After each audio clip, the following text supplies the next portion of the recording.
नमस्कार. सहकारनामा न्यूज चॅनलमध्ये आपलं सर्वांचं स्वागत आहे.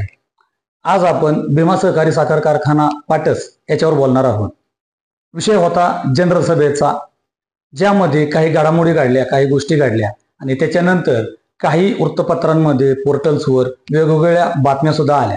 नेमकं काय खरं घडलं होतं, नेमकं काय झालं, बऱ्याच काही अशा गोष्टी आहेत. सभासद जे उपस्थित होते त्यांना ते सर्व माहिती आहे. त्यातील हजारो सभासद उपस्थित तेथे होते.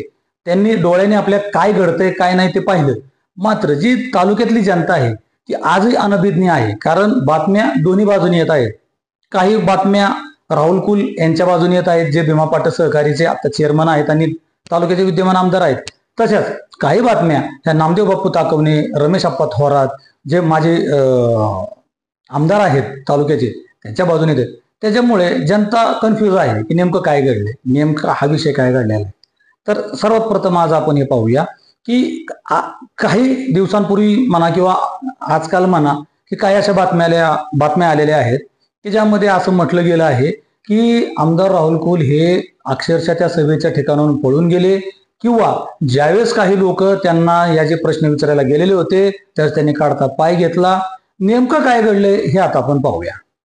हे जे आपण व्हिडिओ पाहत आहोत, हे जी काही आपण जुगलबंदी पाहत आहोत, ही जी काही खडाजंगी पाहत आहोत, की लाईव्ह कॅमेऱ्यामध्ये कैद केलेली आहे.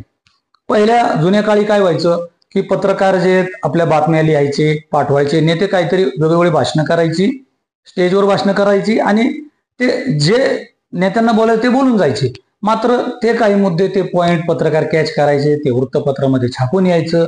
त्याच्यानंतर नेते मंडळींना प्रतिक्रिया विचारली तर ते म्हणायचे असं काही घडलंच नव्हतं किंवा आम्ही असं बोललोच नाही, आमच्या बोलण्याचा विपर्यास केला गेला. मात्र आता ती परिस्थिती राहिलेली नाहीये. प्रिंट मीडिया सोबतच प्रिंट मीडियाच्या साथीला कॅमेरे सुद्धा आलेले आहेत, मोबाईल कॅमेरे सुद्धा आहेत. त्याच्यामुळे तुम्ही काय बोलताय, काय घडतंय हे वृत्तपत्रांमध्ये लिहित असताना ते कॅमेऱ्यांमध्ये सुद्धा कैद झालेलं असतं. आणि असाच काहीसा प्रकार भीमा सहकारी साखर कारखाना पाटसच्या जनरल सभेला झालेला आहे. वेगवेगळ्या पद्धतीने लोकांना वेगवेगळ्या पद्धतीने काही गोष्टी सांगण्यात येत आहेत. मात्र त्यामध्ये कितपत खरेपणा आहे, ते कितपत योग्य आहे ते तुम्ही आता या व्हिडिओमध्ये पाहू शकता.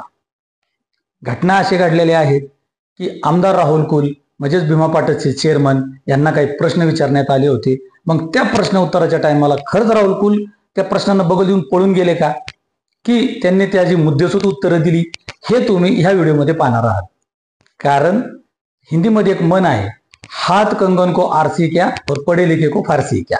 त्याच्यामुळे दूध का दूध आणि पाणी का पाणी ह्या व्हिडिओमध्ये होणार आहे. त्यामुळं आवर्जून तुम्ही हा व्हिडिओ पहा आणि आमच्या सहकारनामा न्यूज चॅनलला सबस्क्राईब करा, लाईक करा, आमच्या बातम्या शेअर करा आणि निश्चितच जनतेचा बुलंद आवाज म्हणून जो Sahakarnama news channel, newspaper, news portal पुढे येत आहे त्याला सहकार्य करा. पाहूया नेमकं काय घडलं होतं ते.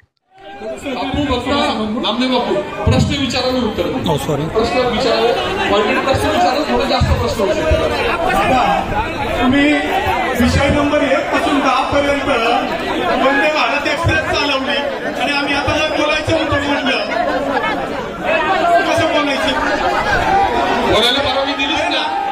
आता जे विचारतो त्याच्यावर तुम्ही सांगाय विनंती. उपस्थित कारखान्याच्या विश्वस्त मंडळ आणि सर्व सभासद बंधू भगिनी, 42व्या वार्षिक सर्वसाधारण सभा होत असताना माझ्या कारखान्याच्या चेअरमनांना आणि संचालक मंडळाला पहिला प्रश्न आहे की ही संस्था भाड्याने दिली की कारखाना भाड्याने दिला. सगळे प्रश्न विचारून सगळे उत्तर घ्या ना प्रश्नाचं. माझा भाव प्रश्न आहे, एकदा सगळे प्रश्न विचारा, तुम्ही सगळे प्रश्न विचारा, सगळे एखादा उत्तर द्या. माझा तुमच्यासाठी प्रश्न आहे की ही संस्था भाड्याने दिली, हा कारखाना भाड्याने दिला. एक, जर राज्य सहकारी बँकेचे तुम्हाला 16 कोटी आणि व्याजासकट 32 कोटी देणं होतं, तर 32 कोटीसाठी राज्य सहकारी बँकेने कारवाई करत असताना तुम्ही विरोध का केला नाही? कारण गोडाऊन मध्ये 32 कोटीची साखर आहे असा तुमचा अहवाल सांगतो. आजही या अहवालामध्ये 27 कोटी रुपयाची साखर ही शिल्लक दिसते. आजही मग अशी परिस्थिती असताना तुम्ही तो कारखाना अवघ्या 32 कोटीसाठी भाड्याने का दिला? तुम्ही या कारखान्यावर आता 701 कोटी रुपये कर्ज आहे, 701 कोटी रुपये कर्ज, आणि या कारखान्याचं सर्व मूल्यांकन 256 का 270 कोटी येते का तुमच्या अहवालामध्ये तुम्ही सांगताय. मग हे अतिरिक्त कर्ज संस्थेवर राहिलं का कारखान्यावर राहिलं? जर ते कारखान्यावर असेल तर निराणीला तुम्ही भाड्याने दिले तो फेडेल. ते जर संस्थेवर असेल तर राहिलेलं 256 कोटी 700 कोटीतून गेले तर खाली 500 कोटी 450 कोटीच्या आसपास राहतात. किती? 509 कोटी राहतात. 509 कोटी 49,000 सभासदांच्या नावावर तुम्ही ठेवणार का? त्याची वसुली 49,000 सभासदांवर तुम्ही करणार का? म्हणजे प्रत्येक सभासदावर 1 लाख रुपये की तुम्ही लायबिलिटी ठेवणार? म्हणजे तुम्ही गेल्या 22 वर्षात कारखान्याची ही प्रगती केली, ती हीच प्रगती आहे का? तुम्ही सहकारी ठेवला सांगता, संस्था सहकारी राहिली, वास्तू नाही सहकारी राहिली, हे तरी एकदा खरं लोकांना सांगा ना. प्रश्न झाले का? तुमची उत्तर देऊ का? माझं उत्तर होईपर्यंत माईक बंद करा. मी उत्तर झाल्यानंतर त्यांना काय प्रश्न विचारायचे विचारा. पहिल्या प्रश्नाचं उत्तर असं आहे की ही संस्था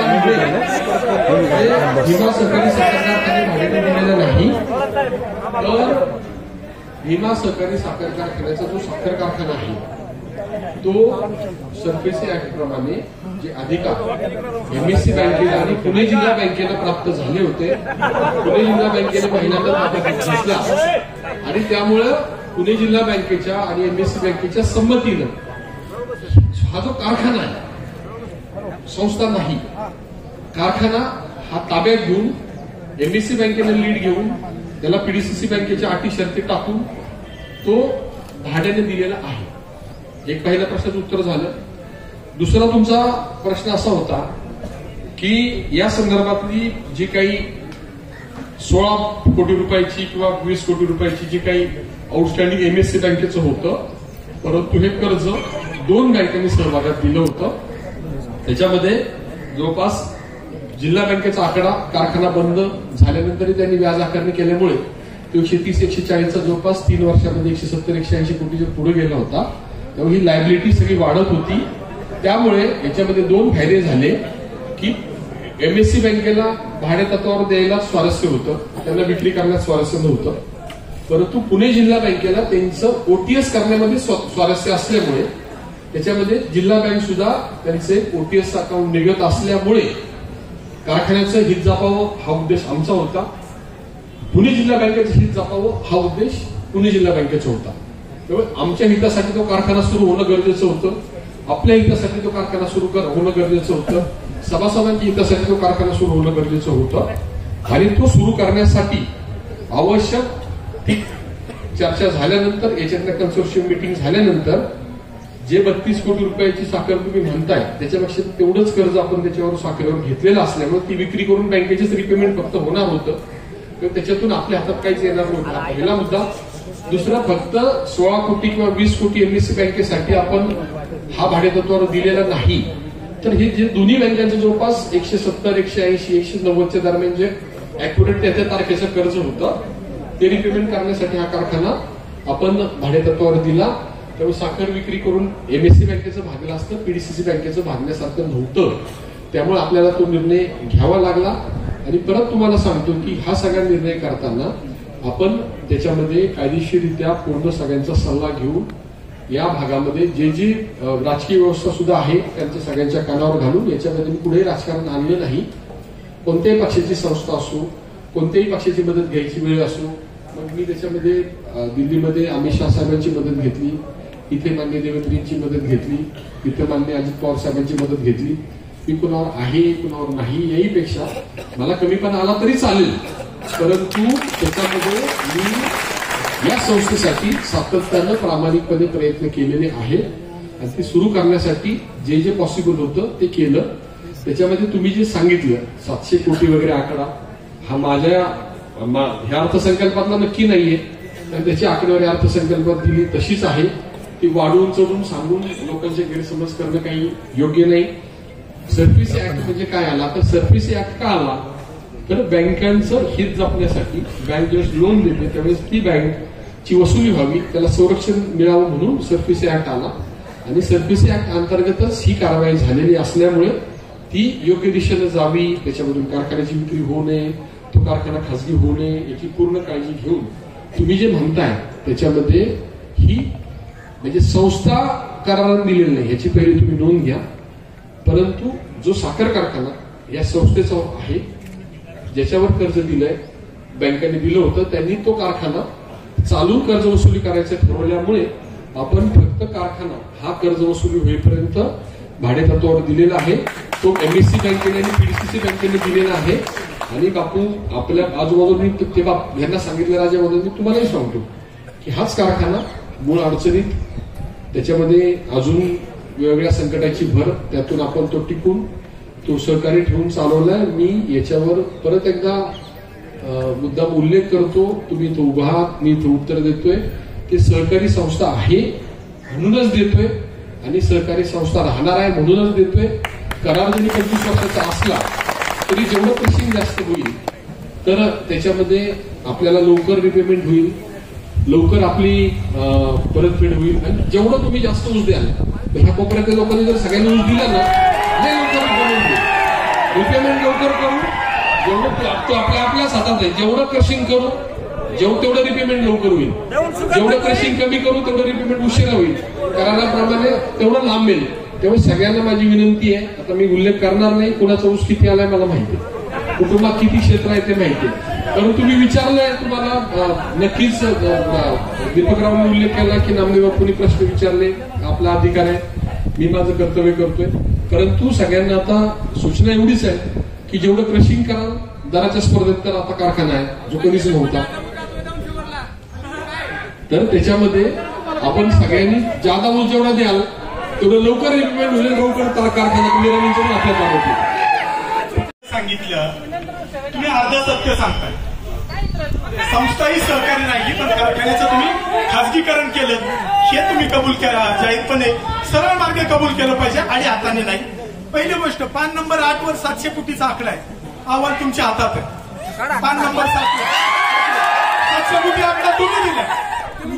बरं, तुम्हीच त्या बँकांचं कर्ज 700 कोटीचं तुम्हीच आकडेवारी मला सांगा. चालू मी लिहिलं ते सांगतोय मी लिहिलंय. बॅलन्स शीट लिहिण्याच्या दोन्ही बाजूच्या जमा खर्चाच्या पद्धती असतात, त्यात कर्ज कोणत्या बँकाचं ते पण लिहिलं. सांगा काय कोणतं कर्ज आहे, वाचून दाखवा. बॅलन्स शीट तुमच्या हातात आहे, अहवाल तुमच्या हातात आहे ना, वाचून दाखवा ना कोणत्या बँकाचं कर्ज. एवढी काय कामाची आहे, एवढी का सांग. दुसरी गोष्ट ऐका, तुम्ही ज्या ठिकाणी बॅलन्स शीटवर बोलताय तेच प्रश्न सारखं विचारतात.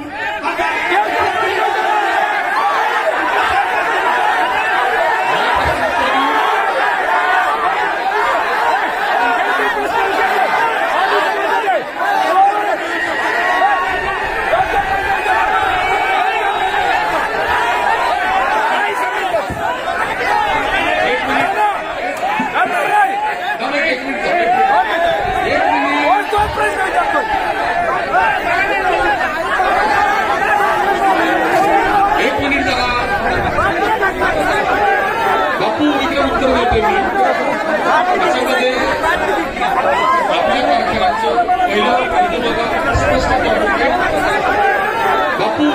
देतोय मी.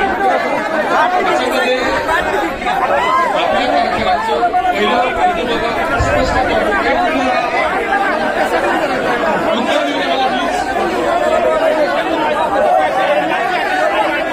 उत्तर देऊ द्या हे सगळ्यांना बापू मुळात आहे ना, हे निरालेला जो कारखाना दिलाय त्याची प्रक्रिया जर तुम्ही समजून घेतली, तुम्ही सांगितलं की आम्ही निरालेला दिला, आम्ही निरालेला दिला, असं नाही घडलेलं. तर तुम्ही याच्यामध्ये एक नोंद घ्या. मी तारखेसह सांगितलं, तुम्हाला मगाशी उल्लेख केला होता की पुणे जिल्हा बँकेनं ह्या कारखान्याचा सरफेसी ऍक्ट प्रमाणे ताबा घेतला, बरोबर आहे. त्यानंतर एमएससी बँकेनं सुद्धा कर्जामध्ये त्यांचा सहभाग असल्यामुळे प्रत्यक्ष अप्रत्यक्षपणे इनडायरेक्टली त्याचा सुद्धा ताबा कन्सोर्शियमचं कर्ज असल्यामुळे झाला, बरोबर आहे. तर तुमचं जो म्हणणं आहे की आम्ही निराणीला दिला, आम्ही निराणीला कारखाना चालवायला पाटस कारखान्याने दिला नाही, तरी एमएससी बँकेनं आणि पुणे जिल्हा बँकेनं जे भाडे तत्वावर चालवण्याचं टेंडर काढलं, त्याच्यामध्ये सुरुवातीला टेंडर निघाल्यानंतर ते तुम्हाला जेवढं सोपं वाटतं की 150 कोटी रुपये भरले पाहिजे होते, मी तुमच्या माहितीसाठी सांगतो आणि सभासदांच्या माहितीसाठी सांगतो. कोणताही कारखाना आता याच क्षमतेचा कारखाना निराणी उद्योग समूहानं याच महिन्यामध्ये 5,000 टनी कारखाना एवढी डिस्टरी एवढं स्कोजन 80 कोटी रुपयामध्ये विकत येतो. परंतु ते गणित शेवटी व्यवहार एवढं समजून तुमचा आहे. हे झाल्यानंतर 150 कोटी रुपये भरून तो कारखाना फक्त चालवायला घेणं हे व्यवहार्य नव्हतं. म्हणून ज्यावेळी 3 वेळा ओपन टेंडर झालं, तुमच्याकडे शिल्लक आहे ती शिल्लक असली तरी प्रत्यक्षामध्ये मी तुम्हाला मगाशी सांगितलं, तुम्ही बोलता ना, तुम्ही बोलताना मी आढळलो का, मला पूर्ण होता मग प्रश्न विचारा तुम्ही. माझं उत्तर हे बघा, तुम्हाला मी कधी उत्तर दिलं, मी तुम्हाला विचारलं तुमचे प्रश्न संपले का. हा, माझे उत्तर झालं तर तुम्ही परत प्रश्न विचारा ना मला. हे बघा, तुम्हाला प्रश्न पाहिजे, उत्तर पाहिजे, मी उत्तर देतो. बोलतो उत्तरावर उत्तर देतोय. सभासदामध्ये गैरसमज होऊ नये म्हणून मागची 2 तास तेच प्रश्न विचारत असताना सुद्धा मी सभा चालवतोय, सगळ्यांची उत्तरं देतोय. तेव्हा माझं सगळ्यांना विनंती आहे की सगळं करताना कामगारांचं हित जपण्याचा प्रयत्न करा. तुम्हीच मला मगाशी प्रश्न विचारला होता, आपण सभासदाचं हित जपण्याचा प्रयत्न केलाय, संस्थेचं हित जपण्याचा प्रयत्न केलेला आहे. तर मित्रहो, तुम्ही या व्हिडिओमध्ये पाहिलेलं आहे नेमकं काय घडलंय, बोलू दिलं गेलं आहे का नाही बोलू दिलं गेलं आहे, आणि जी प्रश्न विचारलेले आहेत तर त्याच्यामध्ये उत्तरं दिलेली आहेत की नाही दिलेली आहेत, याच्यामध्ये राहुल कुल कुठे कमी पडले आहेत का किंवा कुठे चुकले आहेत का हे तुम्ही पाहू शकता. किंवा जे काही नामदेव बापू यांनी प्रश्न विचारलेले आहेत तेच प्रश्न रिपीट झाल्यानंतर काही सभासद सुद्धा नाराज होऊन उठून ते सांगू लागले की तेच ते प्रश्न विचारतायत आणि त्यामध्ये वेळ घालवतायत. मात्र त्याही वेळेस जे कारखान्याचे चेअरमन आहेत आणि जे आमदार आहेत त्यांनी त्या सभासदांना सांगितलं थोडं थांबा, मला अजूनही यांची उत्तरं देऊ द्या. निश्चितच ह्या गोष्टी पाहण्यासारख्या आहेत, वाखाणण्याजोग्या आहेत की खरंच विरोधकांना किंवा जे काही प्रश्न विचारत होते कारखान्याच्या संबंधित त्यांना त्यांच्या प्रश्नाची उत्तरं दिली गेली की नाही हे तुम्ही आता व्हिडिओमध्ये पाहिलेले आहे. त्याच्यामुळे नेमकं कोण खरं बोलतंय, कोण खोटं बोलतंय, नेमकं काय छापून येतंय हे तुम्ही तुमच्या डोळ्यांनी पाहू शकता. आणि ज्या काही घडामोडी घडलेल्या आहेत, जे काही विषय घडलेले आहेत हेही तुम्ही या व्हिडिओमध्ये पाहिलेले आहेत. त्याच्यामुळे नेमकं खरं कोण, खोटं कोण, कुणी सत्याची बाजू मांडली किंवा कोण असत्य बोलतंय हे तुम्हीच ठरवायचं आहे. आणि नेमकं कारखाना सध्या चालू झाल्यामुळे नेमकं सभासदांचा या तोटा झालेला आहे का फायदा झालेला आहे हेही तुम्हीच ठरवायचं आहे. सहकारनामासाठी अब्बास शेख, दौंड.